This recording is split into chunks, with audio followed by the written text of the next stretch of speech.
The gentleman from Massachusetts is recognized.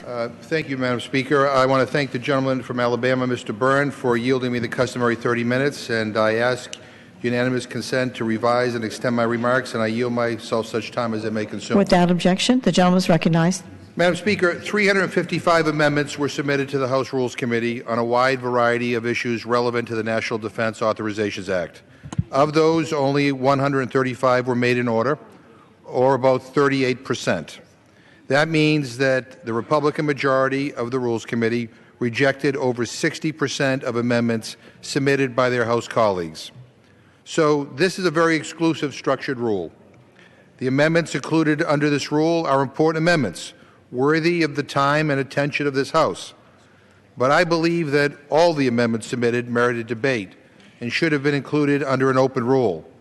Further, each amendment included under this rule only receives 10 minutes of debate maximum, equally divided.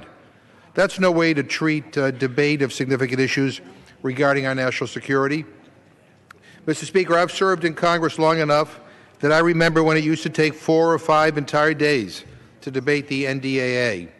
Amendments that would significantly affect our defense policies and operations were provided with enough debate time so that all members had the opportunity to speak and air their views. Of course, that was back in the days when the House actually worked 4 or 5 full days each week.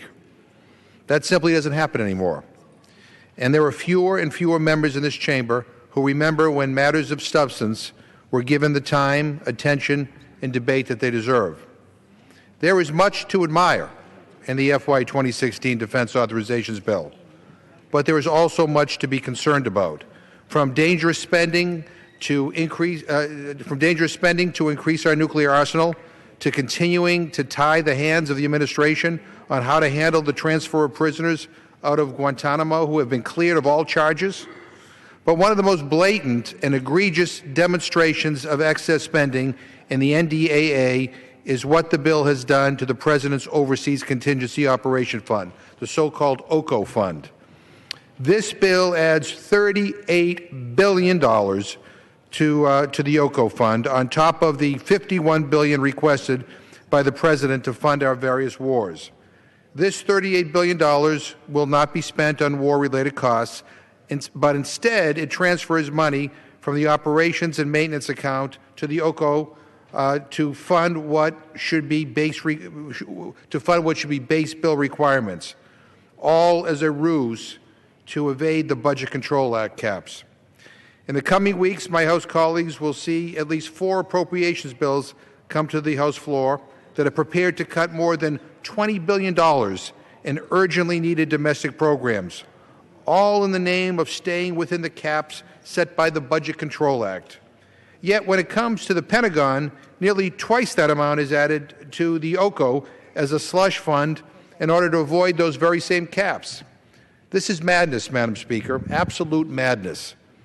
The strength of our nation, the health, welfare, and prosperity of our people and our communities requires that we invest in our transportation and infrastructure, in our urban and rural development, in science, engineering and technology, in medical research, in our health care and education systems, in our children, our families, our workers, in our local businesses and new entrepreneurs.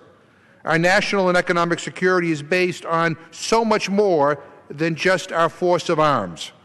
It is based on the role of the federal government in supporting strong quality of life for each and every one of our people, regardless of age, income, geography, or political affiliation. No one is offering them a slush fund. Instead, we're cutting those programs to the bare bone. And when it comes to helping the neediest among us, Madam Speaker, the majority in this House has once again prevented debate on this critical issue. I am disappointed that an amendment offered by my friend from California, Mr. Vargas, was not made in order for debate under this rule. Under current law, military service members who do not live on base are provided with a basic allowance for housing. Because this stipend is offered to military families in lieu of on-base housing, it is exempted from federal taxes and from being considered as income when determining eligibility for certain tax credits. But unfortunately, there is still a lack of uniformity in how the allowance is treated for various basic needs programs.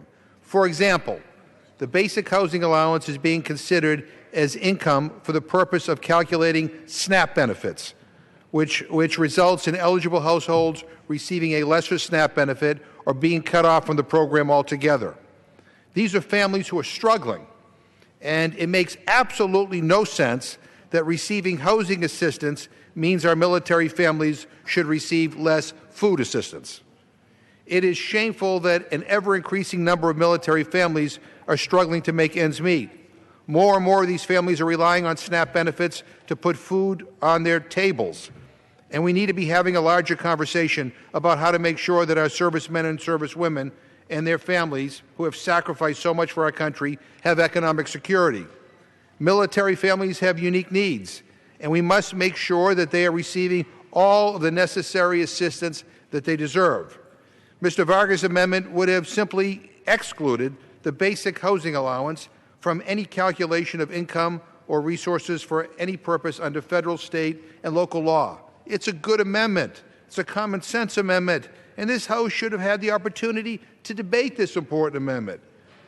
But while we shortchange the American people, local communities, and our neighbors living in poverty, we have plenty of time to add to the national deficit and debt by funding a myriad of wars on the national credit card.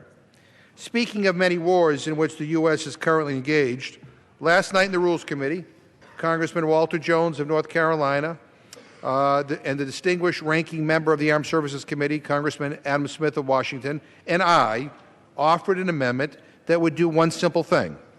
It would have the President tell Congress next year what our mission is in Afghanistan and how much longer our servicemen and servicewomen would continue to be deployed over there. And then Congress would have 30 days to vote on whether or not to authorize or modify that mission. We have been in Afghanistan for nearly 14 years. It is the longest military engagement in U.S. history. Over the past few years, the mission of our armed forces has been constantly altered. Supposedly, we ended combat operations at the end of last December, yet our forces still engage in combat. We are now supposed to be engaged in training the Afghan military and police forces and be out of Afghanistan by the end of 2016.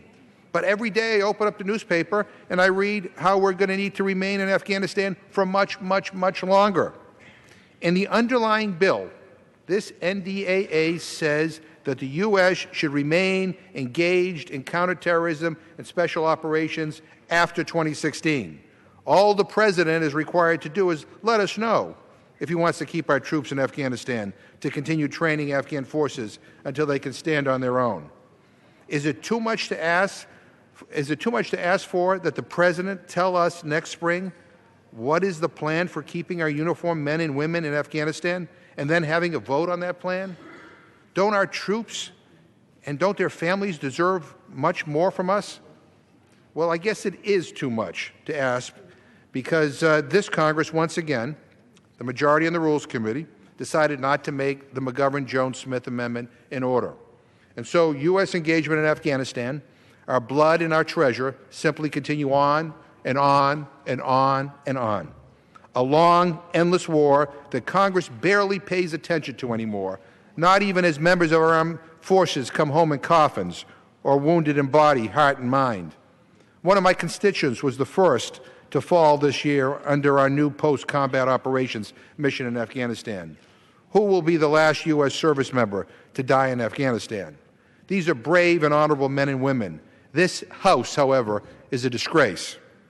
This House, this Congress, is incapable of being accountable for the wars we so easily send our service members to fight and die in.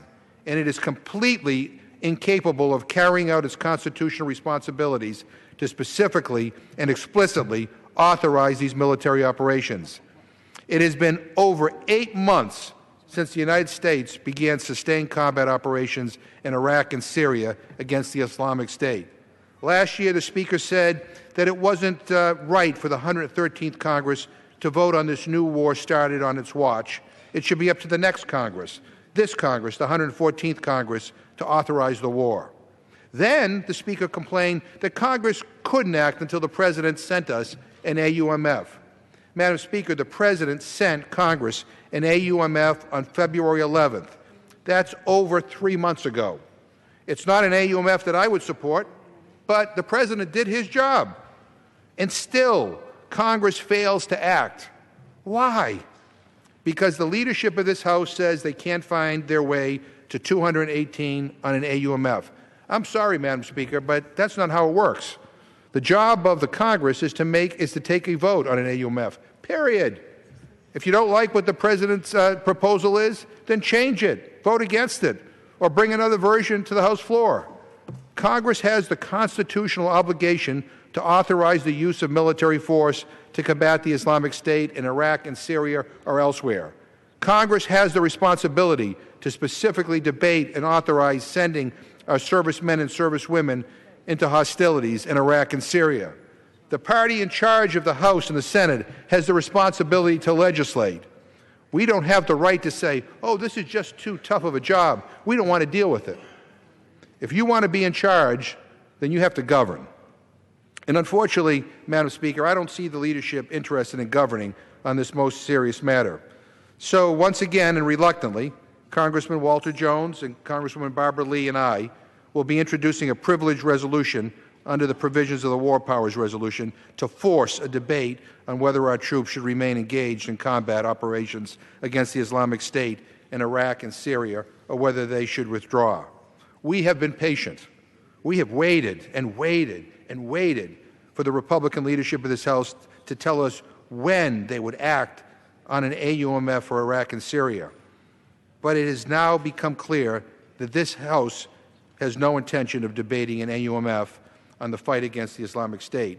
It is perfectly happy to just drift along and not to take any responsibility whatsoever for the lives that we are putting at risk in Iraq and Syria and the millions of taxpayer dollars that we are spending each and every day.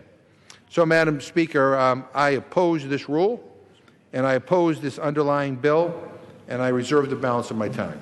The gentleman from Massachusetts reserves. The gentleman from Alabama is recognized.